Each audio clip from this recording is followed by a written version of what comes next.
Pronto. Aula gravando. Thiago Peçanha entrando aí. Boa noite, Gustavo. Boa noite, senhor. Tranquilão, Thiago? Bem, graças a Deus, você. Tudo na paz. Só vou pedir desculpa já antecipadamente, tá? Porque hoje meu menino ali tá com algumas questõezinhas para eu resolver com ele, então pode acontecer dele entrar aqui me chamando, tá bom? E aí eu vou interromper só um pouquinho para orientá-lo aqui, porque ele vai me procurar, tá? Só isso. Bom, vamos começar então planejamento do treinamento, né? Então, ao que isso se refere, né? Tudo que a gente faz, né? Tudo que a gente precisa fazer, tá? Quando a gente vai montar um plano de treinamento, né?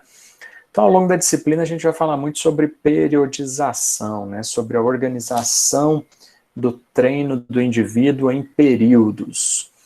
Alguns autores, eles não gostam de chamar mais de periodização. Periodização foi planejada, organizada por um russo, né, chamado Matveev.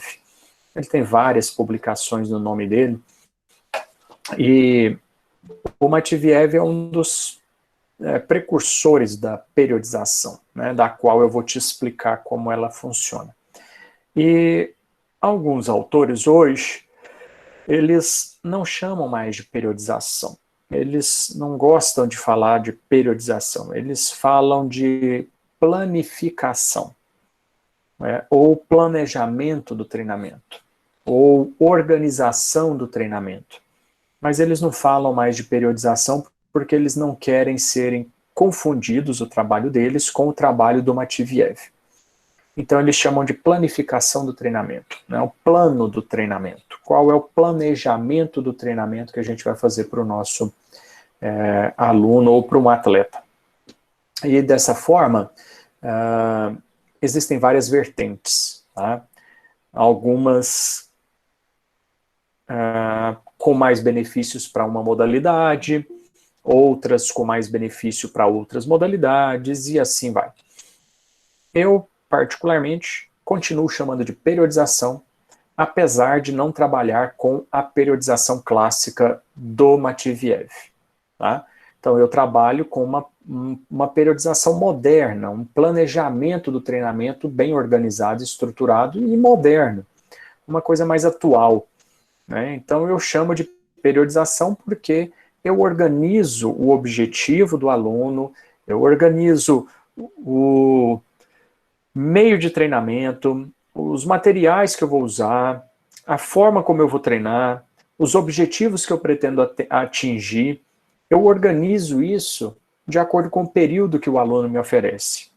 Então ele fala para mim que ele tem 3 meses, eu vou organizar o treino dele em 3 meses. Consequentemente, eu vou periodizar a ação, ou seja, eu vou colocar a ação necessária dentro daquele período que a gente tem disponível, tá? Agora, falar que periodização não funciona é porque a pessoa não faz, ou não trabalha com isso, ou não consegue fazer, e aí acaba falando que não funciona, né? Para justificar, né, a falta desse tipo de procedimento no trabalho dele, tá bom? Então, se você vai chamar de planificação de treinamento, organização de treinamento ou de periodização, né, para mim, tanto faz, desde que você organize os objetivos de acordo com o tempo disponível do aluno ou do atleta. Tá? E aí, quando a gente pensa em planejamento do treinamento, eu tenho que ter uma ideia geral de todo o processo. Tá? Então, de todo o processo, ou seja, do macrociclo de treinamento que a gente tem para trabalhar. Né? Então, macrociclo é um ciclo máximo de trabalho de um indivíduo. Então, se, por exemplo, vou rabiscar esse slide aqui para você tentar entender isso. Se, por exemplo, eu falar para você que eu vou começar a treinar aqui em janeiro e vou terminar o meu treino aqui em dezembro, eu estou falando para você que de janeiro até dezembro eu tenho um macrociclo. eu posso fazer quantos macrociclos eu achar pertinente dentro deste período aí, tá? Então eu posso fazer 3 macrociclos, 2 macrociclos, 1, tá bom? E todo macrociclo que eu fizer, ele vai ser constituído de um período chamado de pré-preparação, preparação física, competição e transição. Esses que eu acabei de circular são os períodos que existem dentro de um macrociclo. Agora, anteprojeto, diagnóstico e planejamento são fases que pertencem ao período de pré-preparação. Fases básica e específica pertencem ao período de preparação física. O período de competição não apresenta uma fase definida e o período de transição também não apresenta fases de trabalho. É apenas o período por si só. Então veja, um macrociclo de treinamento, que é formado por mesociclos e cada mesociclo formado por microciclos, ele é dividido em períodos de treinamento. Eu tenho o período da preparação física, eu tenho o período da competição e eu tenho o período da transição. Esses períodos, eles são formados por mesociclos. Então eu vou ter vários mesociclos dentro do período de preparação. Eu vou ter vários mesociclos dentro do período de competição e dentro do período de transição. E cada mesociclo é formado por microciclos. Tá? E cada período desse é composto por algumas fases de treinamento. Então, a preparação física tem a fase básica e a fase específica. Eu vou falar delas na semana que vem. Mas a fase básica, eu trabalho componentes gerais do treinamento. Força, velocidade, flexibilidade, os componentes básicos do treinamento. E na fase específica, eu trabalho muito mais a ênfase na técnica e na tática da modalidade. Tá bom? Se eu pensar em um aluno meu de personal, eu vou trabalhar a técnica e a tática inserida dentro dos componentes básicos. Eu não vou chegar num determinado momento e falar, agora nós vamos treinar só técnica e tática. E vou esquecer a hipertrofia, a força. Não vou fazer isso. A técnica eu vou inserir dentro dos componentes básicos. Então hoje o cara é iniciante, chegou na academia, eu vou passar um supino para ele, eu vou esquecer a técnica. Vou trabalhar só força? Não. Eu vou trabalhar a força dele no supino e vou corrigir a técnica de movimento dele. E, na verdade, só vou aumentar a carga dele para um treino de força quando ele tiver uma técnica eficiente. Tá? Dessa forma. A aula de hoje, eu vou falar apenas, na aula de hoje, eu vou falar apenas de um período, que é o período inicial chamado de pré-preparação. E aí na semana que vem a gente começa a falar do macrociclo como um todo, tá bom? E aí eu vou falar para você na semana que vem que esse macrociclo ele é dividido em partes menores chamadas mesociclos. E cada mesociclo desse é dividido por partes menores, chamadas de microciclos. E em cada microciclo desse, existem as sessões de treinamento. Cada microciclo desse é composto por sessões de treinamento. Tá bom? Então é assim que funciona uma periodização. Tá? O macrociclo formado por mesociclos. Então, cada um deste daqui é um mesociclo. E cada mesociclo deste, que você está vendo de vermelho, é formado por um quadradinho menor, que é o microciclo, que é esse de azul. E cada microciclo é formado por sessões de treinamento, que são esses de roxo aí, de rosa, né? Que definem, então, as aulas, praticamente, né, que um aluno de personal tem. Então, o aluno de personal tem aulas, que são as sessões de treinos. Eu junto 3 sessões de treinos, eu formo, por exemplo, um microciclo. E a cada 3 a 5 microciclos, eu formo um mesociclo. E à medida que eu somo mesociclos, eu formo um macrociclo. E aí a semana que vem a gente vai ver os conceitos de macrociclo, quais os tipos, para que serve, quando usar, com quem usar, e aí vai, tá bom? É isso aí, tá? Agora hoje, né, antes de você montar um macrociclo, meso, micro e tudo mais, e pensar nesses aspectos, a gente tem sempre um pré. Antes da preparação física, a gente tem sempre uma pré-preparação. Então você vai fazer o vestibular, você tem o pré-vestibular. Você vai fazer o seu projeto de TCC, você tem o pré-projeto do TCC. Né? E é sempre assim, você sempre tem alguma coisa antes que dá base para você fazer aquele projeto em si. Tá bom? E aí, hoje eu vou falar do período de pré-preparação, que é formado pelas fases de anteprojeto, diagnóstico e planejamento. Então, o que nós vamos fazer nas fases de anteprojeto? O atleta não está treinando ainda. O atleta só vai treinar quando chegar no período de preparação física. É só hora que começar a preparação física que o atleta vai treinar.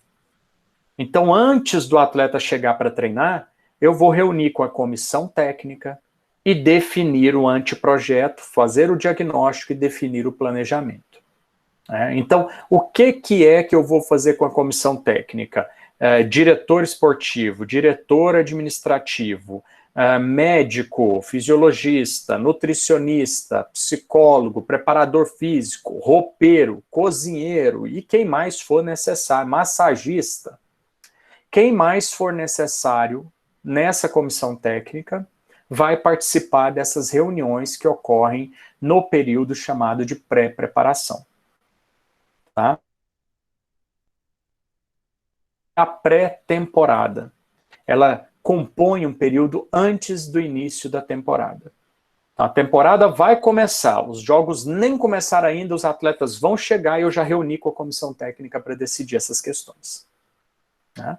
Borginho, mas como é que eu faço como sendo personal? Isso aí tem jeito?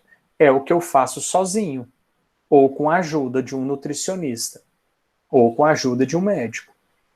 Então o aluno chega para mim e fala assim, Borginho, ó, quanto é que você cobra para dar aula para mim 3 vezes por semana? Eu vou estar com o meu valor para ele e fala assim, ó, vai começar segunda-feira, né? Hoje é quinta-feira, você vai começar segunda-feira?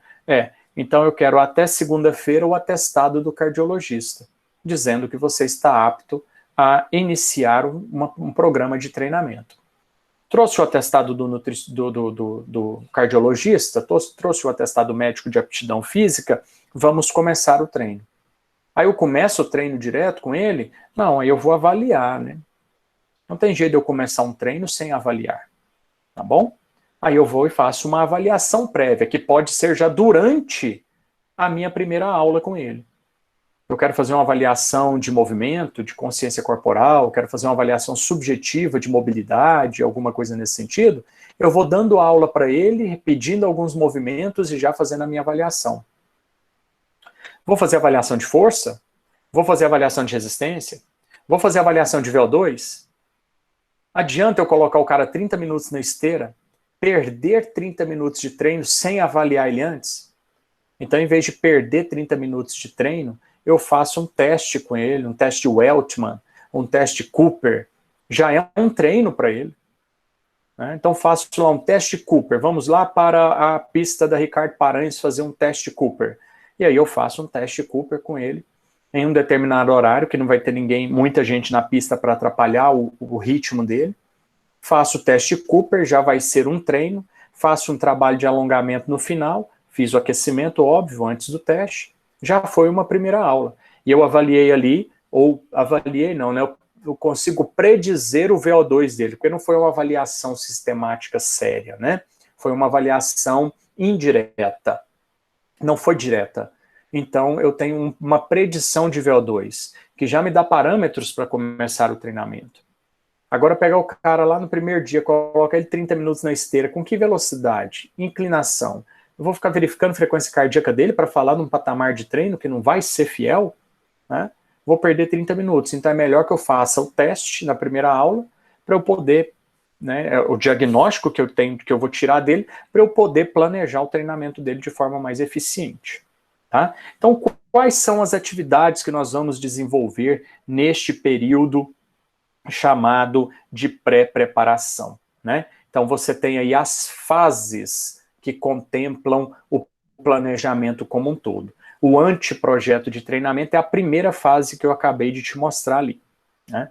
Então, se eu sou o único personal, né, eu não preciso me familiarizar com o desporto, a não ser que ele chegue para mim e fale assim, Borginho, você vai ser meu personal porque eu preciso melhorar a minha remada. Eu sou praticante recreativo de caiaque de corredeira. Então eu vou descendo com um caiaque, uma corredeira, aí tem uma vareta pendurada, eu tenho que descer a corredeira e dar a volta nessa vareta por cima dela. Então eu não estou dando conta de subir uma corredeira de nível 3, de nível 4, de nível 5. Eu estou caindo, o caiaque está voltando, está me dando fadiga. Na vareta vermelha eu até consigo, na vareta azul eu não consigo. Então, aí eu vou dizer, opa, peraí. Eu não sei o que é caiaque, não sei o que é caiaque de corredeira, eu não sei o que é vareta vermelha, muito menos o que é corredeira do nível 1, do nível 4, do nível 5. Então eu vou ter que fazer o quê? Me familiarizar com o desporto. Me leva lá, onde é que você rema? Deixa eu ver como é que você faz. O que é isso? Como é a remada? Qual é a mecânica da remada? Qual é o sistema energético predominante? Que tipo de valência é necessária? Qual é a habilidade motora interveniente para fazer o caiaque de corredeira? Isso é familiarizar com o desporto, tá bom? Então eu preciso me familiarizar. Borginho, eu sou jogador de rugby recreativo, universitário, e eu preciso de um treinamento físico. Rugby? O que é isso? Para mim isso aí era macarrão. Rugby é esporte? Então vamos lá, que esporte que é esse? Como ele funciona? Qual é o tempo de partida? É corrida a maior parte do tempo ou é força? Exige coordenação ou não? Precisa de equilíbrio? Quais são as habilidades motoras e formas físicas necessárias para a prática daquele esporte? Então, quando chega alguém assim para mim, eu tenho que familiarizar com o desporto. Quando o cara chega para mim, que é o meu nicho de trabalho, né, qualidade de vida e emagrecimento, eu não preciso, porque eu já sei como é corrida, eu já sei o que é correr, eu já sei o que é pedalar, eu já sei pedalar, eu já sei natação, eu já sei nadar, eu já sei musculação, eu já sei treinar. Então, e pratico. Então, a hora que a pessoa chega buscando a qualidade de vida ou emagrecimento, isso aí eu já sei, eu não preciso familiarizar com o desporto, né? Talvez uma nutricionista que ele traga, eu quero emagrecer e a minha nutricionista é a fulana. Aí a fulana trabalha com uma nutrição não esportiva, com uma nutrição mais tradicional. E aí ela vai ter que familiarizar com o desporto que eu vou usar, com a corrida de rua, com o ciclismo, com a natação, ou com o treinamento funcional, ou com o crossfit, ou com a musculação. O meio que eu vou utilizar para treinar aquela pessoa precisa ser coerente com a dieta que a nutricionista que ela está trazendo vai passar. Agora, se ela veio sem nutricionista, eu já tenho nutricionistas parceiras que eu tenho certeza que conhecem as modalidades que eu trabalho. Então, nesse sentido, a hora que eu falar procura nutricionista X, e eu já ligo, mando o WhatsApp para nutricionista e aviso, tá indo um paciente assim, assim com você, e eu vou fazer a abordagem X de treinamento com ela, usando meio tal, periodização tal, com objetivos tais. Aí ela já sabe que nutrição ela vai prescrever. Ou ela fala assim, Borginho, fiz a avaliação dela e eu acredito que a nutrição dela tem que seguir o caminho tal nesse primeiro momento. Teria como você alterar a abordagem que você vai fazer de treinamento? Aí eu falo, teria, se você vai seguir a abordagem tal, o meu treinamento vai ser X. Então ela me passa qual a dieta que ela está fazendo, qual a dieta que ela vai seguir, qual é o meio de readaptação alimentar que ela vai fazer, e eu monto o treinamento em cima daquilo. Então tem duas formas disso acontecer, né? Aí a nutricionista precisa estar familiarizada com o desporto. Ela tem que entender o que é corrida, ela tem que entender qual é a via energética predominante numa corrida. Se eu falo que eu vou fazer HIIT, ela tem que saber. Eu falo para ela, próximas 2 semanas o treino de VO2 dela, o treino cardio dela vai ser HIIT. Porque eu preciso oxidar um pouco mais de gordura, eu preciso melhorar o VO2 dela um pouco mais rápido do que fazendo um treino contínuo na esteira lá por 30 minutos. E aí ela já sabe que o HIIT vai exigir X de substrato energético e vai alterar a dieta da pessoa, se for necessário, de acordo com o treinamento que eu estou prescrevendo, né? Mas ela já sabe, ela conhece da modalidade. Se ela não conhecer, se for aquelas nutricionistas de família, nutricionista tradicional, que vai mexer apenas com a parte alimentar sem conhecer do esporte, aí começa a complicar. Né? Então essa é a familiarização com o desporto. Reunir informações necessárias, tomar decisões prévias, né? E todas essas atividades aí, eu vou passando os slides um por um, né? Eu esqueci de passar aqui e estou falando para você. Então tá aí, familiarização com o desporto, né? Eu deixei o slide aí para você. Qual é o aspecto físico que se prende à qualidade física necessária para praticar a modalidade e qual é o aspecto técnico e tático daquilo, né? Que está mais em voga. O cara vai correr, o cara vai pedalar, como fazer, né? Futebol, o cara joga futebol, qual é o esquema tático mais em voga? Qual é ataque e defesa? É 6-3-3? Não é assim? É ataque todo mundo, defende todo mundo? Como é que vai ser isso aí, né? Então a pessoa tem que saber. E aí, reunião das informações necessárias, né? Isso aqui é fundamental, pessoal, para que o meu trabalho possa acontecer com qualidade, tá? Então, se é um atleta, qual competição ele vai participar, né? Onde é essa competição, que dia vai ser essa competição, para eu saber quanto tempo eu tenho de hoje até a data daquela competição, quais as condições geográficas, é na altitude, o ar é rarefeito, ou não, é a nível do mar? A nível do mar eu tenho muita disponibilidade de oxigênio, só que o ambiente é quente e úmido, é lá no Amazonas, que é quente e úmido, é em Brasília, que é quente e seco, onde vai ser a competição? Vai estar chovendo? Ou não tem chuva nessa época do ano, naquela data? Né? Vai estar nevando? Ou não vai estar nevando? Né? Eu preciso saber qual material que eu vou levar. Eu vou ter que levar roupa de frio, luva de compressão, calça de compressão, né? Camisa de compressão, vou ter que levar gorro, vou ter que levar capote de chuva, eu vou ter que levar tênis, ou eu vou ter que levar chuteira com cravo de metal, chuteira com cravo de borracha, né? É no atletismo, o cara vai correr na pista, lá é aberto, é uma pista emborrachada, ou não é uma pista emborrachada? Qual o tipo de borracha que ela tem? Qual é o cravo da sapatilha do atletismo que eu vou ter que usar? Com 7 centímetros, qual é o regulamento da competição naquele local? Qual o tamanho do cravo? É de 5 centímetros? É de 7 centímetros de cravo? É de 3 centímetros de cravo? E aí vai, né? Então, quais são? É natação? É piscina coberta ou não é coberta? É de 25 ou de 50 metros? Pode usar maior pele de tubarão ou não pode usar maior pele de tubarão? Eu tenho que levar o meu maior de tubarão ou eles vão oferecer o maiô, a sunga para todos os atletas, porque tem um patrocínio que vai fazer isso lá.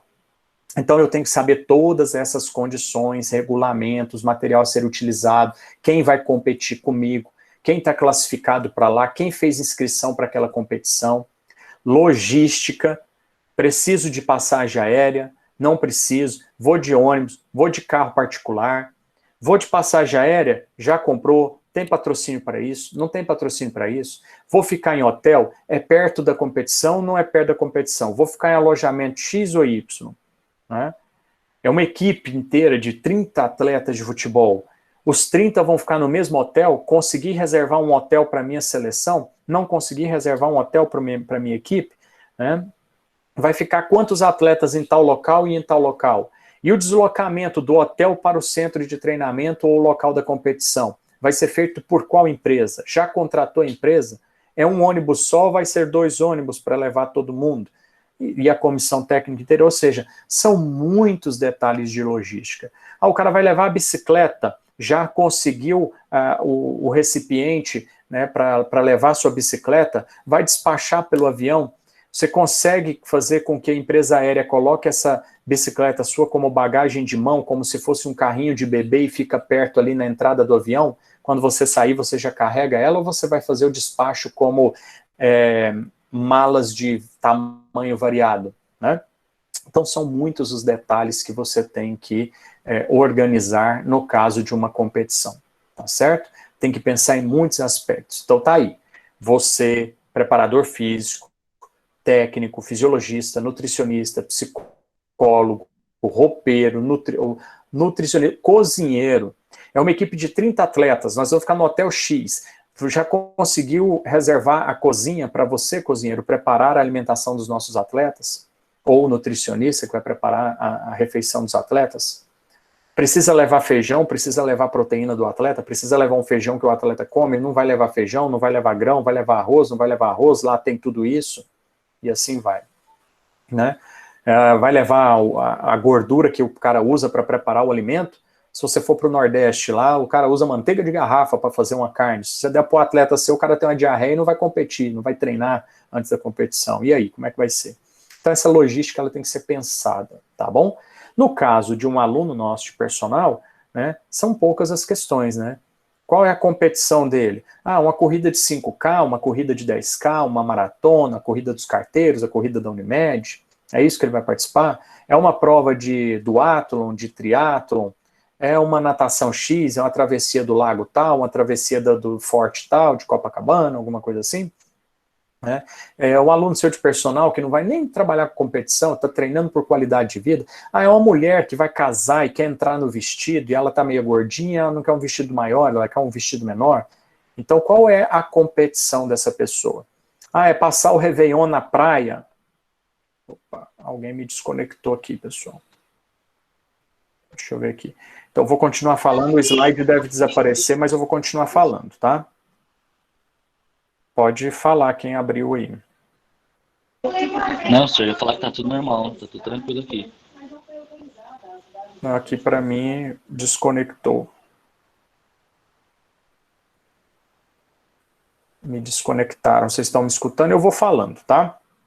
Bom, então é o cara que chega para mim e fala assim, Morginho, eu quero treinar com você e eu quero ir para a praia, eu quero passar o Réveillon na praia. Nem sei se vai ter Réveillon esse ano, mas o objetivo do cara é o Réveillon na praia esse ano, né? Então, vamos lá, então você vai treinar XY para você chegar saradão lá na praia, né? Então, qual é o objetivo do aluno, né? Qual é a... Então, eu preciso organizar esses aspectos, tá? Para que eu possa, então, ter capacidade de oferecer um treinamento adequado, né, para o meu aluno, tá bom? Então, essas são as condições que a gente tem que preocupar, né? A competição, regulamento de competição, se for o caso, e aí vai. Tá bom? Hall de atletas, né? Qual é a capacidade física, insumos que você precisa levar, né? Qual é o insumo que você vai levar para aquilo, e assim vai, tá? Deixa eu ver se eu me conecto de novo aqui. Bom, mas pode falar.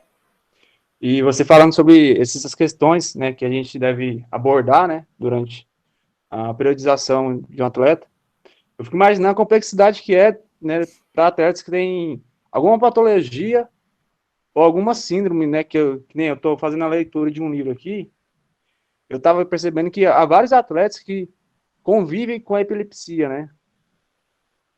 Então eu fico imaginando a complexidade que é a periodização de atletas que possuem alguma síndrome ou patologia, algo do tipo. Cara, já é complicado para quem é normal, né? Imagina para quem necessita uma alteração no treinamento e um acompanhamento mais rígido, né? Um pouco mais de perto, né? Eu estou falando para você que a logística ela é pesada, pessoal, porque eu estava assistindo ontem, eu estava passando os canais ontem, lá eu terminei uma aula aqui 10 da noite, a Erika estava fazendo a neném dormir, eu dando mamar para neném, meu filho já tinha ido dormir, eu sentei no sofá, liguei a televisão para dar aquela relaxada depois da aula, né? E passando os canais lá, eu assisti 2 programas. Assisti um que chamava Peso Mortal, uma coisa assim, quilos mortais, pesos mortais, uma coisa assim de pessoas obesas e tal. Quilos mortais. Isso, quilos mortais, alguma coisa assim mesmo. E o cara imenso, 300 quilos, 312 quilos, para fazer uma cirurgia bariátrica, o que o cara precisava fazer para emagrecer e tal e tal. E aí assisti um outro programa depois. E esse outro programa, cara, era programa idiota, chama Aeroporto São Paulo, alguma coisa assim. Tava passando lá no Aeroporto São Paulo, aí passou Polícia Federal, falei, opa, deixa eu ver o que é isso aqui. Aí tava mostrando como é o trabalho da Polícia Federal no aeroporto. Toda a logística que eles fazem para identificar passageiros que estão fazendo tráfico de droga, de entorpecentes, de produtos contrabandeados e tudo mais, aquela coisa toda, aquela loucura, sabe, pesadíssimo. E aí uma hora apareceu uma parte nesse aeroporto de São Paulo, lá no aeroporto, o maior aeroporto de São Paulo, acho que é Guarulhos, né? Sei. Aí, passando lá, a logística do negócio, pessoal. O cara que é responsável, chefe de operações logísticas do aeroporto de São Paulo, dando entrevista lá e conversando com um monte de gente, de equipe, e o cara falou assim, pessoal, hoje, reuniu a turma lá e falou, hoje é um dia diferente.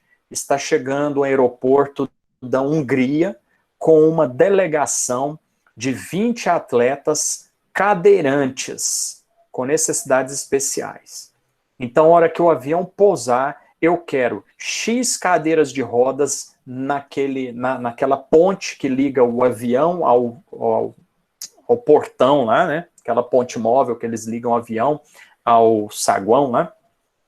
De desembarque. E eu quero X funcionários para direcioná-los para a saída tal, porque nós temos lá um ônibus especificamente montado para transporte de deficientes.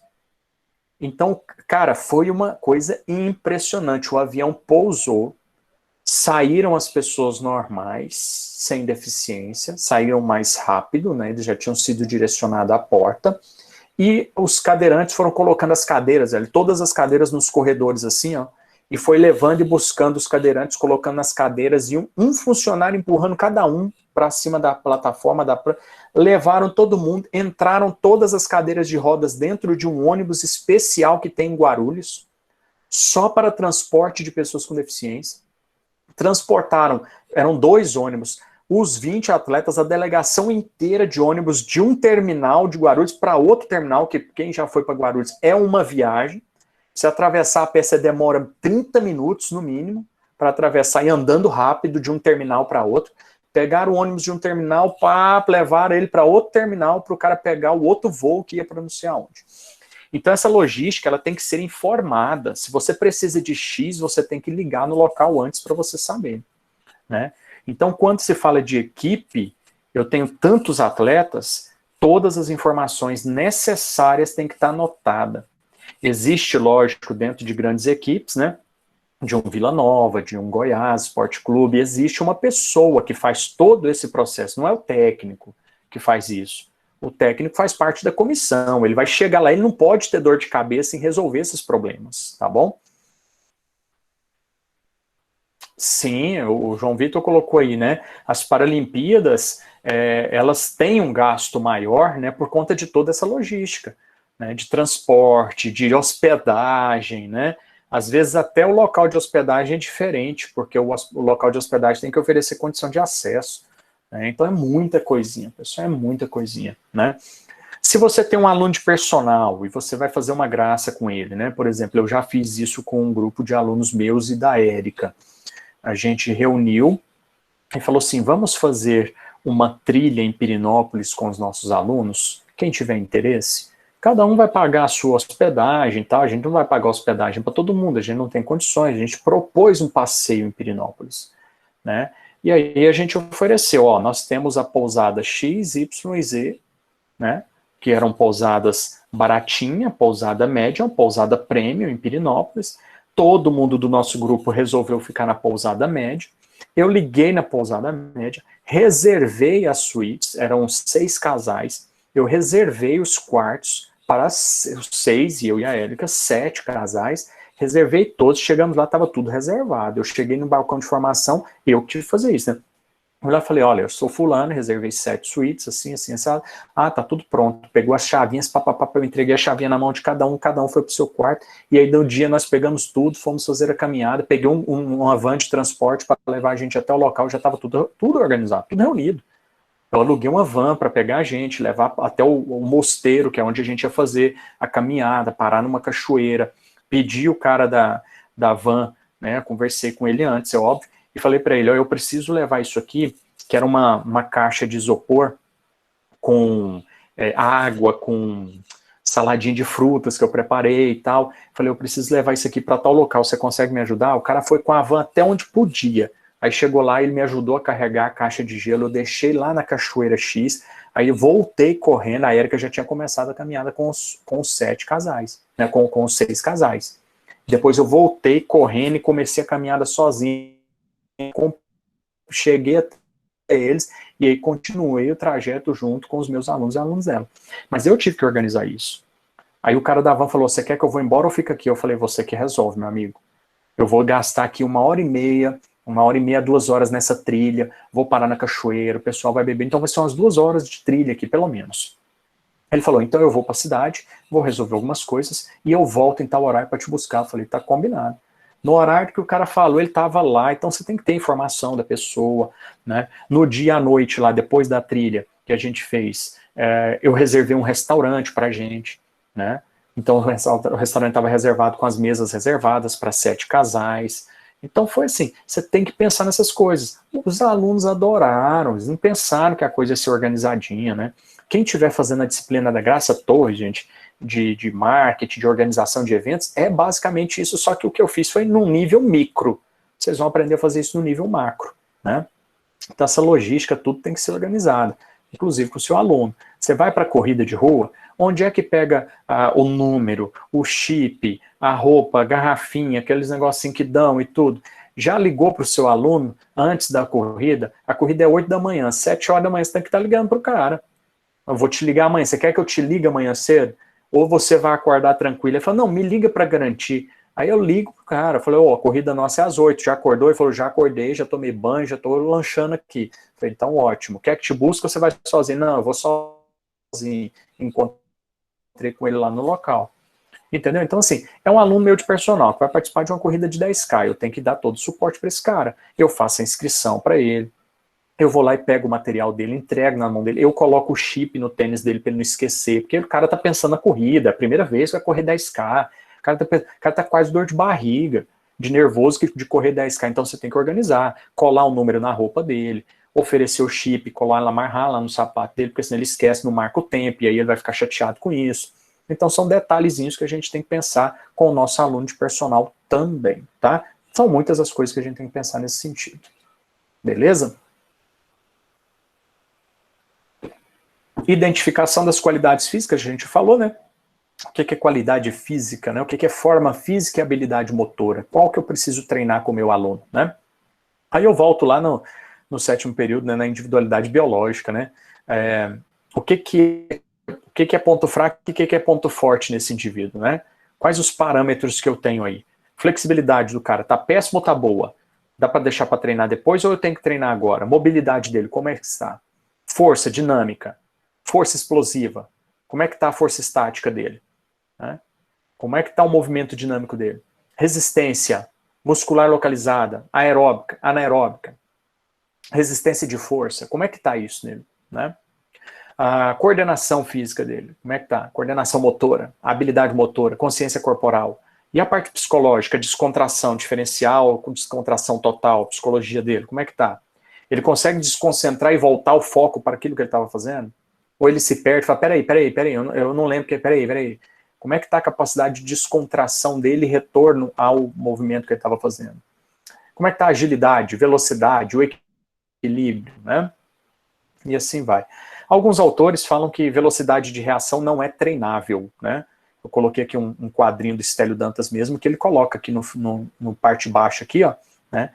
Velocidade de reação, né? Ele coloca como habilidade motora não treinável. Mas isso é bem discutível, tá? Eu vou mostrar um vídeo para você aqui, mas eu não consigo passar ele fica parando. Eu vou mostrar ele para você aqui no meu celular, tá? Vou mostrar ele para você aqui no meu celular, para você ir acompanhando aí, ó. É um piloto de Fórmula 1 fazendo um aquecimento de um treino de velocidade de reação, ó. Tá vendo que o técnico dele aí de azul, ó, o companheiro dele de boxe lá, né? Olha lá. Vou colocar de novo aqui para você ver, ó. Play. Segurando bolinha de tênis, o cara fica segurando a mão por cima, olha lá. Ele tem que ver qual mão que o cara soltou e pegar a bolinha antes dela cair no chão, ó. De um lado, do outro, as duas, plá, plá, plá. Tá vendo aí? F1 driver, tá escrito alguma coisa aí. Test, reaction test, não é isso que tá escrito? Reaction test, teste de reação, né? Velocidade de reação que o cara tá treinando, tá certo, pessoal? Então, é treinável. E um piloto de Fórmula 1 precisa treinar isso o tempo inteiro, né? Eu tenho um outro vídeo aqui, mas eu não achei. Eu vou achar ele, vou mandar para vocês. Depois o representante de turma aí me manda um oi, que eu vou mandar esse daqui, desse piloto de Fórmula 1. E vou mandar esse outro também, assim que eu encontrá-lo, que é do Enzo Fittipaldi. O Enzo Fittipaldi é neto ou bisneto do Emerson Fittipaldi, tá? Neto ou bisneto. O cara é piloto de categorias inferiores da Fórmula 1 e ele corre pela Ferrari, nas categorias inferiores. Enzo Fittipaldi, eu sigo o moleque no Instagram. O moleque é fera, campeão de todas as categorias anteriores que ele competiu até agora. E eu acho, eu gosto muito de Fórmula 1, fico acompanhando, né? Eu acredito que vai ser o nosso próximo brasileiro campeão de Fórmula 1. Enzo Fittipaldi. Molequinho novo ainda. Vai demorar ainda a chegar na Fórmula 2, na Fórmula 3, Fórmula que antecede a Fórmula 1 e chegar na Fórmula 1. Né? E a disputa ela é muito ferrada com esses caras.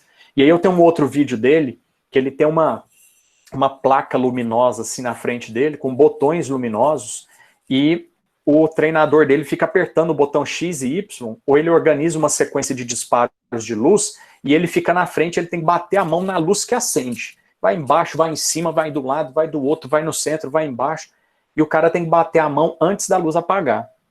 E o computador vai registrando todo o processo dele, né? É impressionante. Então os caras treinam velocidade de reação, tá? Outro caso de treino de velocidade de reação que eu já acompanhei de atletas, o Spider Silva, o lutador de MMA brasileiro lá, Anderson Silva, né? Anderson Spider Silva, que quebrou a canela chutando o adversário. Então, aquele cara lá, eu já vi ele treinando velocidade de reação, ele sentado no chão, com as costas apoiadas na parede, joelho estendido, sentado, encostado na parede, com o joelho estendido. Não é joelhinho dobrado, não. Joelhão estendido lá, e ele com as costas apoiadas na parede. O treinador dele, do outro lado da sala, com uma maquininha de arremessar bola de tênis, e arremessando bola de tênis na cara dele. E ele não pode usar a mão para defender. Então ele ficava esquivando das bolas de tênis para um lado, para o outro. Então ele tinha que ver aonde a bola de tênis está indo e desviar, né? Então é treino de velocidade de reação. Já vi treino de velocidade de reação de jogador de beisebol. O rebatedor, cara, ele tem pouco tempo, segundos, para identificar a bola vindo do arremessador, se ela está na zona ou ela está fora da zona de rebate, que é definida pela altura do ombro dele, do joelho dele e a largura da base do rebatedor.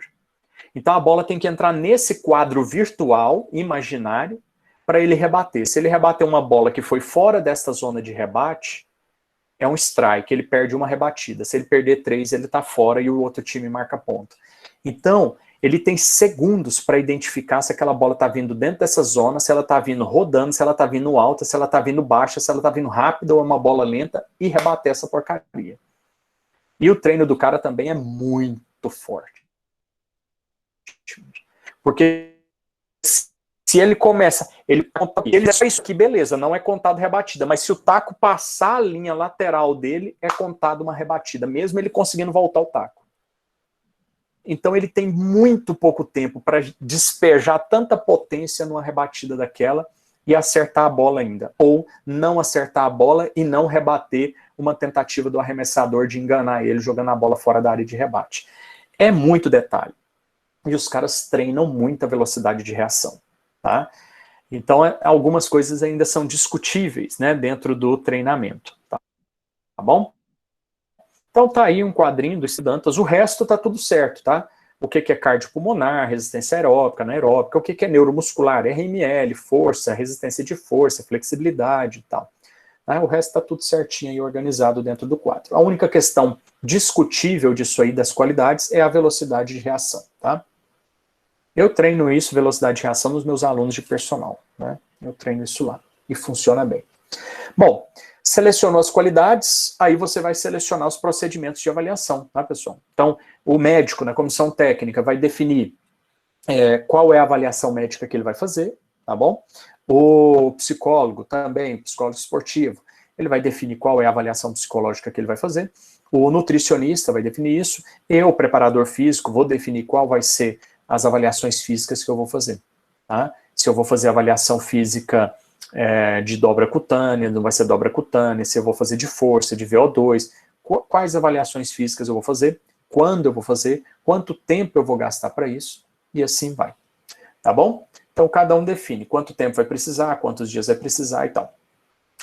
Esse período, pessoal, este período que eu estou falando para vocês, refere-se ao período de pré-preparação.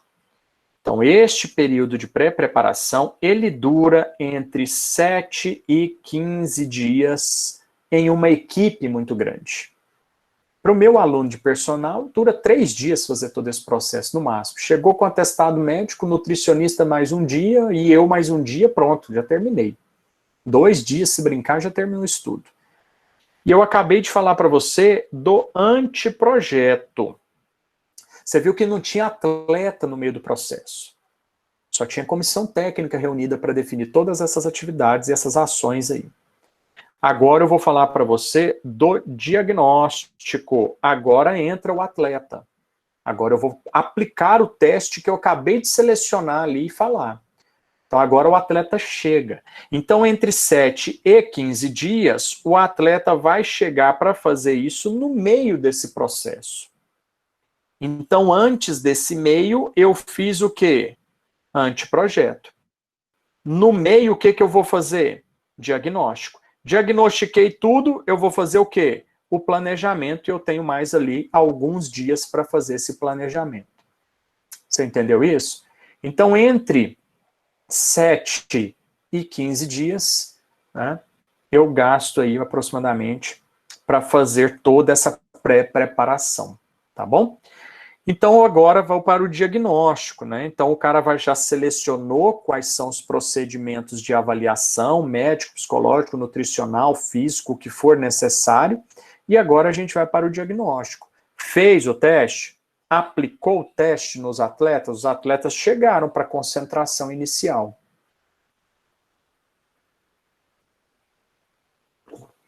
Pegou o resultado? Estabelece, então, os objetivos agora. Né? Agora eu tenho como estabelecer objetivos. Tá? Agora eu tenho como montar possibilidades de periodização. Porque agora eu sei o que eu tenho em mãos. Agora eu sei o que eu tenho de ponto fraco para corrigir e de ponto forte para potencializar. Né? Aí eu estava falando do programa anterior que eu assisti do aeroporto, né, que foram dos 2 irmãos obesos.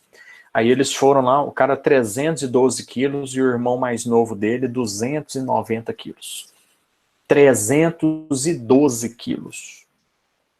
Aí o cara no café da manhã comeu 6 a 8 hot dogs completos, mais um outro pratão cheio de bolinhos de fritura com ketchup e mostarda. Não sei como que ele conseguiu comer tudo. E comeu raspando o ketchup assim ainda do prato. 312 quilos. Aí ele foi ao médico que faz cirurgia bariátrica. Chegou lá, o médico fez um monte de avaliações, aí o cara foi para a balança, 312 quilos, e o médico falou, olha, você, para fazer a cirurgia bariátrica, você, para ser um candidato, precisa mudar o seu estilo de vida, mudar a sua alimentação e perder uma certa quantidade de peso. Então, de acordo com as avaliações, está aqui sua dieta, 1.200 calorias dia, e você precisa se exercitar. Está aqui sua dieta, fulano, tantas calorias dia, tal. Vão embora para casa, daqui 2 meses vocês voltam. Vocês precisam perder nesses 2 meses 35 quilos. Então, o cara fez uma avaliação. Benji e David, não lembro, cara, se eram esses nomes, não, acho que não. Eram outros nomes. Tá certo, Vitor? Muito obrigado pela presença, tá? Vou deixar a aula gravada no EAD, tá? A aula gravada da Turma da Manhã já está disponível lá no link da Turma da Manhã, do EAD da Turma da Manhã, tá bom? Lá no YouTube também já está lá. Eu acho que eram outros nomes, viu, Renato? Eu não lembro, não. Esses nomes americanos eu não fico gravando assim, não, mas não eram Benji e David, não, tá? Era um outro nome. Não era John, era o mais gordão, 312, e o irmão mais novo dele era um outro nome mais difícil, assim, esse nome americano que eu não gravo, não. Mas o mais velho, o mais gordão, era o John. E o médico falou para eles assim, ó, o seu objetivo é perder 35 quilos nos próximos 2 meses. Então daqui 2 meses você volta. Aí o cara voltou, fez toda a avaliação de novo, pesou, o cara perdeu 25 quilos. Aí o médico, você não seguiu a dieta direito, né? Você tá brincando, né? Você acha que você não precisa emagrecer mais? Você precisa emagrecer mais, você precisa se movimentar mais, se movimentou pouco, você deve ter fugido da dieta, blá, blá, blá, blá, blá, blá, sentou o cacete nos dois. Ó, vamos fazer o seguinte, se vocês conseguirem manter mais isso e isso para daqui 2 meses, perdendo 30 quilos nos próximos 2 meses, vocês podem ser candidatos a fazer a cirurgia bariátrica. E os caras foram embora, fizeram comidinha da semana inteira, fizeram mais exercício, mais movimento. O movimento dos caras era ficar sentado assim, porque não dava conta de andar, ficar sentado fazendo movimento, tá entendendo? Esse é movimentar, e dormir menos, porque o cara dormia sentado na poltrona, entendeu? Já tinha 6 anos que o cara dormia sentado na poltrona, porque ele não dava conta de deitar na cama, não dava conta de levantar da cama. E aí, voltou lá no médico, o médico falou, vocês perderam, em vez de 30 quilos, você perdeu, fulano, 27, você, fulano, perdeu 25. Não foi o que foi programado, não, mas vocês perderam no total 57 quilos fulano, 50 quilos ciclano, blá, blá, blá. Então vocês estão aptos a fazer a cirurgia bariátrica. Desde que, vou marcar a cirurgia para daqui a 1 mês. Desde que, no próximo mês, você chegue aqui com 18 quilos a menos, e você com 18 quilos a menos, você com não sei quantos quilos a menos. Aí os caras foram embora, perderam mais 14 quilos, sei lá o que, e foram fazer a cirurgia bariátrica. Então você tem objetivos a partir de uma avaliação, né? Que ele pode ser atingido facilmente ou parcialmente atingido. Aí vem a briga que eu falei para vocês lá no início, né? Qual é o pico de trabalho que o cara vai atingir? Qual é o pico de desempenho dele? Porque na periodização clássica proposta por Matveev, você vai atingir um pico muito bem determinado durante a competição. Só que os trabalhos atuais mostram para a gente que, seguindo uma periodização, apenas mais de 80% das pessoas que fazem periodização não atingem o ápice de rendimento. Mas chegam perto, né? Mas chegam perto disso. E quando você planeja um treino apenas não periodizado, você também chega perto disso. Então muda-se apenas a nomenclatura, tá? Aí você monta as possibilidades de periodização para o indivíduo, tá? Estabelece linhas de ação, estabelece processos de tomada de decisão, né? Seleciona o que precisa treinar em cada mesociclo, tá bom? É assim que faz, né? Então, aí o que você vai treinar em cada mesociclo, né? E a quantidade de horas necessárias para treinar, né? Em cada mesociclo, tá bom? Percentual de volume, de trabalho, é aí que você define tudo. Eu deixei os slides aí para você sobre isso, tá? Qual que é o comportamento que vai ser aceito, né? Que você atingiu aquele tal. O médico lá falou, o seu comportamento é parar de comer as porcarias que você está comendo, seguir a dieta de 1.200 calorias por dia. Isso aí você vai me mostrar que você realmente atingiu o objetivo. Então, qual é o comportamento? Parar de comer porcaria e movimentar um pouco mais. Qual é a condição que você tem para isso? Tá, aqui é a dieta que você tem que seguir, fazer mais movimentos, está fazendo pouco. Então, você tem que especificar quais são os parâmetros, né? Para que isso possa ser atingido. Com aluno de personal, isso é muito mais fácil, né? Porque o cara tem um objetivo de hipertrofia, ou ele tem um objetivo de emagrecimento, então o objetivo dele é um pouco mais limitado. Então é mais fácil de você atingir, né?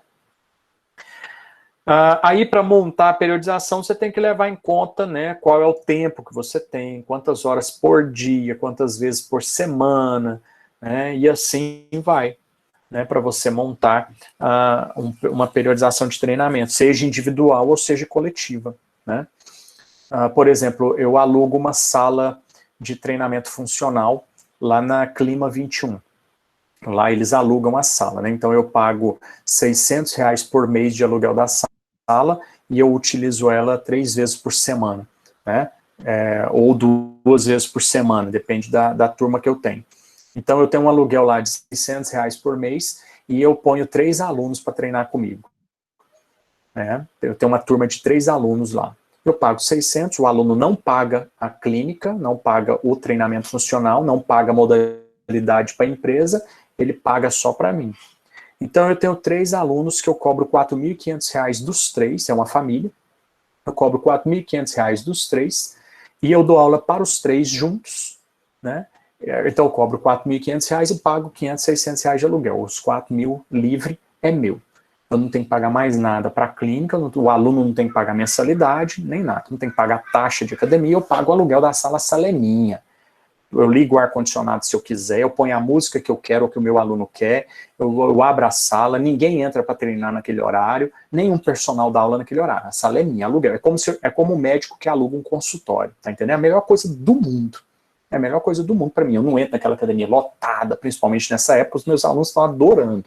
Não precisa entrar na academia lotada, com máscara e tudo, os caras são da mesma família, eles treinam sem máscara, inclusive. Né? Então é bacana isso. Então é como um médico que aluga um consultório para atender todos os dias de manhã. Ele paga o aluguel lá para a clínica e o consultório é dele. Não entra outro médico no local. Entendeu? Então é bacana demais. Então aí o cara me fala quanto tempo ele tem disponível para o treinamento. Quantas vezes por semana ele vai treinar. Aí eu monto a aula para os 3. Então ele tem, eu tenho 1h30. Então tem época que eu monto o treino de 1 hora, tem época que eu monto o treino de 1h30. E eu não vou pagar uma taxa a mais para a academia, eu estou pagando o aluguel da academia para 3 vezes por semana para dar uma aula para o aluno. Então eu vou lá e dou 1h30 de aula para os caras. Porque ele me falou que ele tem esse tempo disponível para treinar comigo. Então a família inteira, o casal e a filha, né? Os 3 treinam sozinhos dentro da sala nesse tempo que eles me têm disponível. 3 vezes por semana. E aí o cara me fala que ele vai ter 6 meses para treinar. Então eu tenho que saber o tempo disponível por dia, quantas vezes por semana e quantas semanas por mês ele vai conseguir treinar. Eu tenho aluno que eu já tive aluno que de 3 semanas o cara de 4 semanas no mês ele viajava uma para resolver coisas em São Paulo.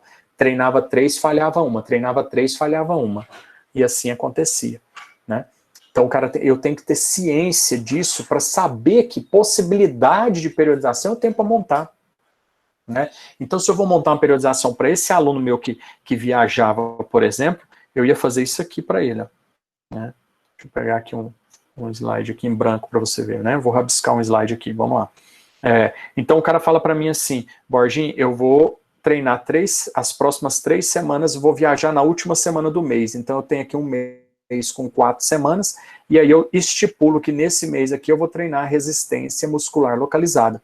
Aí o que eu fazia para ele? Vou treinar uma resistência muscular localizada aqui com cerca de 50% de um RM, vou treinar uma resistência muscular localizada aqui com cerca de 60% de volume, e aqui eu vou treinar uma resistência de força, né? Uma resistência de força com 80% de volume. Aí ele me falou que essa semana aqui, o que ele vai fazer? Vai viajar. Eu encaro esse microciclo aqui como um microciclo recuperativo, ele não vai treinar comigo. Aí ele vai treinar onde? No próximo microciclo que está aqui. Aqui ele vai treinar novamente comigo. Que aí já faz parte do próximo mesociclo que eu tenho a fazer com ele. Você entendeu como eu faço a periodização? Agora eu tenho uma possibilidade.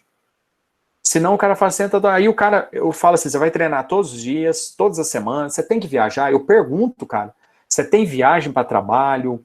É normal você viajar a trabalho ou é raro, é de vez em quando? Não, toda semana, toda primeira semana do mês eu tenho que estar em Londres, eu tenho que estar em São Paulo, toda primeira semana eu tenho que ir para a roça, toda última semana do mês, a primeira semana eu tenho que ir para a roça, eu tenho que pagar os funcionários, eu crio gado e não sei o quê, toda primeira semana do mês eu tenho que levar dinheiro para pagar os funcionários na roça.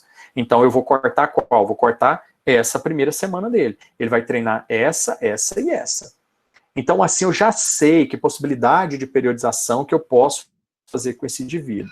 Tá entendendo o processo? Então, você tem que ter essas coisas anotadas na ficha do seu aluno para você saber qual a possibilidade de periodização que você tem para montar com ele. Né? Aí dá para trabalhar bacana, tá bom? Necessidade que ele tem para treinar, qual é o grau de treinamento que você vai fazer, qual é o horário diário de treino, essas coisas todas você tem que fazer anotação aí para funcionar, tá? Vamos lá. Passando o próximo aqui. Estabelecer linhas de ação é você determinar como você vai agir. Se o cara tá oferecendo resultado, você pode continuar naquela linha de ação. Se você fez uma próxima avaliação e não surtiu o resultado, você tem que mudar de linha de ação.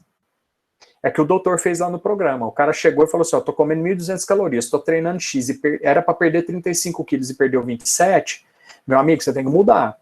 Agora você vai seguir essa dieta aqui. E eu quero que você movimente mais. Então ele mudou a linha de ação dele. E deu na cara dos dois, deu na cara dos irmãos, entendeu? O Alisson falando aí do... Desculpa, Alisson, agora que eu vi o comentário, já passou uns 5 minutos aí, né? Tem o Fome de Poder, né, que fala da história do McDonald's, né? Planejamento, né? O cara tem que ter planejamento, senão não funciona em todos os aspectos da vida, né? Eu tenho que ter planejamento de tudo que eu vou fazer durante o dia. Caso contrário, às 8h05 eu não ia estar conectado aqui com você, né? Então tem que ter planejamento para tudo isso, sim, tá? E estabelecer linha de ação é simples, né? Aí eu vou agora dar aula de personal. Estou ganhando dinheiro? Não estou ganhando dinheiro, então tem que mudar. Não vou dar aula de personal, vou dar aula coletiva, né?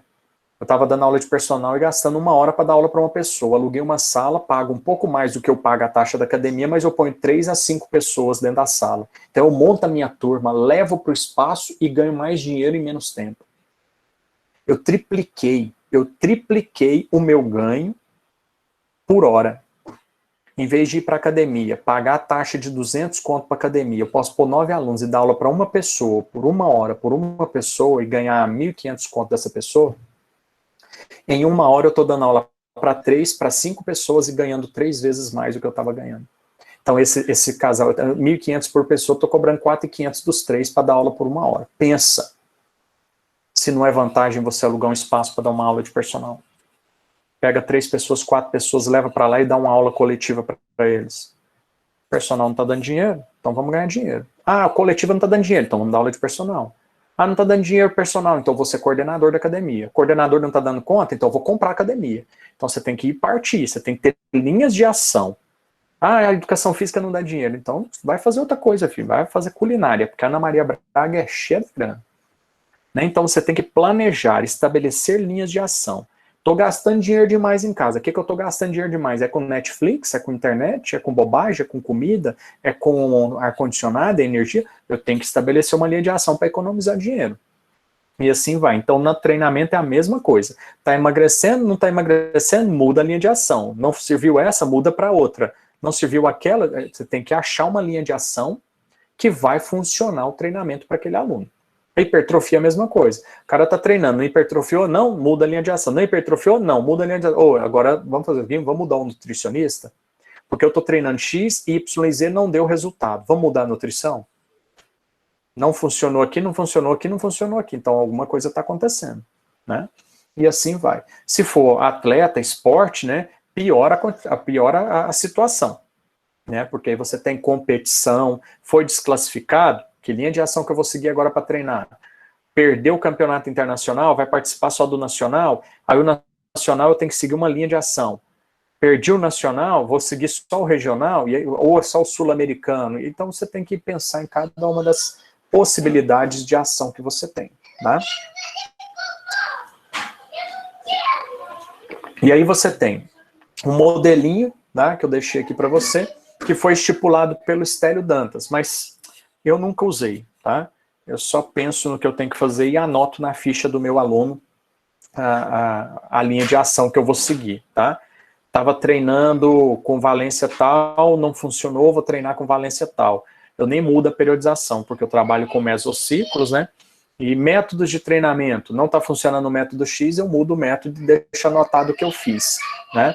E aí você pode marcar nessa planilha, se você achar pertinente, o método de treinamento, que volume que você estava treinando, e assim vai. É um modelinho aí, mas modelos são modelos, cada um faz o seu, né? Processo de tomada de decisão, que é isso que eu acabei de falar para você, tá? Então, processo de tomada de decisão para você saber aí qual é a decisão que você vai tomar, em que momento, por quê, qual competição, e assim vai, né? Que a gente acabou de falar aqui. Outro modelinho de formulário aí de processo de tomada de decisão, que eu também nunca usei para personal, né? Nunca trabalhei com equipe também, não tenho vontade de trabalhar com esporte de alto rendimento, então não conheço pessoal que trabalha com esporte de rendimento, que usa esses modelos de formulários assim, né? Mas cada um tem um plano de ação. Tá funcionando X, não funcionou, segue outro, mas não põe quadros, essas coisas assim não, tá? E aí, né, você vai para a última questão, né, do processo, né? Você vai definir, então, Aí tem um quadrinho, né, que todo mundo usa isso, né, um quadro de horários, né. Se você não tiver um negócio desse aí no seu celular, você tá enrolado, né. O que eu vou fazer segunda-feira de manhã, à tarde, à noite, né. Você tem que ter um para o trabalho X, para o trabalho Y, às vezes juntando todos, né, que é um guia de trabalho semanal para você, né. Segunda-feira de manhã eu tenho X, Y, Z aluno, à tarde eu tenho tal, tal e tal, e assim vai, né? Então você tem que ter um quadro de trabalho semanal para você se organizar, tá? Quadro de horários, né? E aqui uma determinação, né, um direcionamento, na verdade, né, de dosagens de hora de treino, né, para modalidades. Então você tem desportos coletivos, tá bom? Que você pode usar para futebol, né, voleibol, basquete, né, esportes coletivos. Então você tem uma dosagem de trabalho físico, técnico e tático no período de preparação básica, específica e competição, né? Então, por exemplo, um esporte coletivo, você tem físico, né? Na fase básica da preparação, você trabalha 60% do físico e 40% de técnica. Na fase básica, você não treina tática de coletivo. Aí, quando você parte para a fase específica, você aumenta o trabalho tático, você passa para 20% trabalho tático e diminui o trabalho físico, né? Mantém técnica e tática como predominante. Aí, quando você vai para o período de competição, você diminui o físico e passa para 20% a mais a tática. Então, durante a competição, você treina 40% de técnica, 40% de tática do tempo disponível que você tem. Das horas disponíveis, você tem 20% para treinar físico, 40% para treinar técnica e tática, né? Quando você vai para esporte individual cíclico, tipo uma corrida de rua, uma maratona, um ciclismo, uma natação, que é individual e é contínuo, cíclico, né? Você não treina tática no período de preparação. Você não sabe nem quem vai ser seu adversário, quem classificou, quem fez inscrição para uma corrida, uma maratona de Nova York. Aí você faz o quê? Básica, 80% de físico e 20% de técnica, tá? Não precisa chorar não, né, filho? Acabou, né? O papai vai... Tô olhando, tá? Amanhã vai estar com bateria, tá bom? Acabou a bateria, o moleque chora. Pensa no negócio. Então, eu estava falando do esporte individual. Desculpa aí a interrupção, pessoal. Eu estava falando do esporte individual cíclico, né? Então, você tem aí uma corrida de rua. O cara vai participar de uma maratona e vai correr 42 quilômetros. Então, como que eu vou preparar esse indivíduo ao longo do ano? A fase básica da preparação física, que vai ser ali 6 meses, por exemplo, você usa 80% para preparar o físico. É individual, então o cara tem que ter um físico muito bom. Então 80% do treino básico é físico. Técnica de corrida, 20%. Na fase específica, você aumenta um pouquinho da técnica de corrida, se é corrida em subida, corrida em curva, corrida em pista molhada, em asfalto molhado e tudo mais, 70% do físico. Quando chega na competição, 50% ainda é físico, no período de competição. O período de competição antecede e passa um pouquinho a competição às vezes. Tá? Aí nesse período eu vou trabalhar 50% ainda de físico, 40% de técnica e 10% de tática. Aí eu sei quem fez inscrição na corrida, quem são os meus adversários, qual é o tempo que está na corrida, está chuvoso, está frio, está calor, está seco, está úmido, vou precisar de água em que local, ou vou beber água em tal qual posto que eu vou pegar água, e assim vai. Quanto tempo eu vou aquecer? Tática, vou beber água em tal local, vou passar no chuveiro X, não vou passar no chuveiro X, não vou beber água aqui, vou beber isotônica em tal local.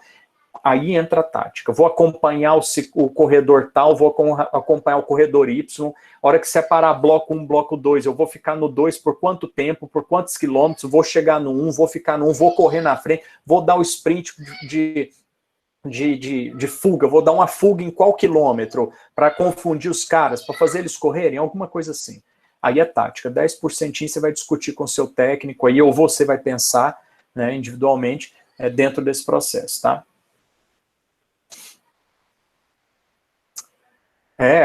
Uma série de fatores, né, levou o Flamengo a ganhar tantos títulos, né? Uma série de fatores, né? O planejamento muito bem estruturado é um dos principais fatores, né? E como diz o Igor, né, o planejamento é essencial, né? Essencial, né? Principalmente para o esporte, né? Para a vida, às vezes a gente leva sem planejamento nenhum, né? Tem alguns coaches aí que eu faço parte, aí eu sou coach, né? Tem alguns coaches que falam pra gente, você planeja, você calcula quanto você gasta com internet, com telefone e tudo mais, você é um pobre, né? Você não precisa planejar isso, não. Você tem que planejar ganhar dinheiro. Você não tem que planejar quanto você gasta para cortar, não. Entendeu? É errado você pensar em cortar. Tem uns coaches que fazem isso aí com a gente. Destrói com a nossa mentalidade, né? Porque eu aprendi assim, né? Você está gastando mais do que você ganha, então você tem que cortar alguma coisa. Tem que cortar o carro, tem gente que vende o carro, tem gente que vende a moto, tem gente que passa a andar de bicicleta. Aí os caras falam assim, você está errado. Isso é pensamento de pobre. Você não pode cortar as coisas que você tem, não. Tudo que você tem, você merece. Você tem que arrumar um jeito de ganhar mais dinheiro. E não de cortar o dinheiro que você está gastando, né? Então, na vida, então, né, mais importante ainda, né? Foi o que eu fiz, né? Tava dando conta de pagar as contas aqui, eu falei, não vou dar aula para um aluno de personal, não. Vou dar aula para 4, para 3, para 5. Eu aluguei a sala e fui dar aula para ele. Ganhei 3 vezes mais, não precisei cortar nada de tranquilidade da vida, entende? É isso que a gente tem que pensar.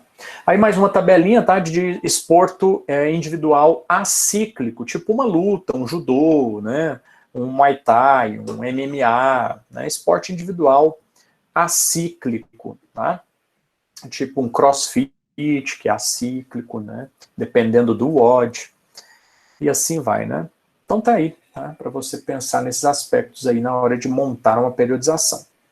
E aí, volto lá no primeiro slide de novo, nosso hoje de novo, né? Aqui, então, nós falamos hoje apenas da pré-preparação, já falei do anteprojeto, acabei de falar do diagnóstico, e agora faltou o quê? O planejamento, tá? Então, a última parte aí do processo, pessoal, é o planejamento. Então, você já preparou, já pensou, já viu o que era importante, já diagnosticou o que precisa treinar, já avaliou o atleta, já avaliou as condições, já selecionou os métodos, modelos de treino, agora você vai planejar. Aí, para planejar, você vai fazer o quê? Né? Aí, para planejar, você vai fazer o quê? O que a gente vai aprender a fazer na próxima semana. Tá? Então, na próxima semana vem montagem de plano de treinamento, seleção de métodos, procedimentos de treinamento, quantificação, de agora para frente, né? Quantificação da carga inicial de trabalho, de volume, de intensidade, cronograma de trabalho e o quadro de periodização. Tá? O quadro de periodização vai ficar dependendo se a gente volta para a sala de aula no universo presencial ou se a gente fica aqui no virtual. Então, se ficar no virtual, eu vou te ensinar um modelo mais moderno de periodização, que é o qual eu trabalho hoje como personal. Se a gente voltar para o universo, eu te ensino aquele quadrão de periodização utilizado nas modalidades esportivas no geral, que é o que eu preciso fazer da disciplina. Tá certo? Aí não tem mais slides a partir disso, porque agora a gente vai ver o que é plano de treinamento, o que é periodização, quais os modelos de macrociclo, o que é macrociclo, para que serve, quem vai usar, quando usar, mesociclo, que tipo de meso, para que serve, quantas semanas, quantos micros, que tipo de micro compõe cada mesociclo, qual o objetivo de cada um, qual o percentual de volume de treino eu coloco em cada um deles, e assim vai. Então a gente vai ver as teorias disso primeiro, por 2 semanas, e aí depois a gente começa a parte de prática disso, né? Então vou mostrar aqui modelos de elaboração de periodização para vocês, para a gente organizar um treino de um estudo de caso que eu vou colocar para vocês aqui, para a gente pensar nisso aí à medida que o semestre for acontecendo, tá bom? É isso aí, Borginha, a gravação dela vai estar no AVA hoje ainda, Gabriela, assim que o Google Meet soltar a aula para mim, tá? Eu coloco ela lá no ambiente virtual, tá? Vou até interromper a gravação aqui.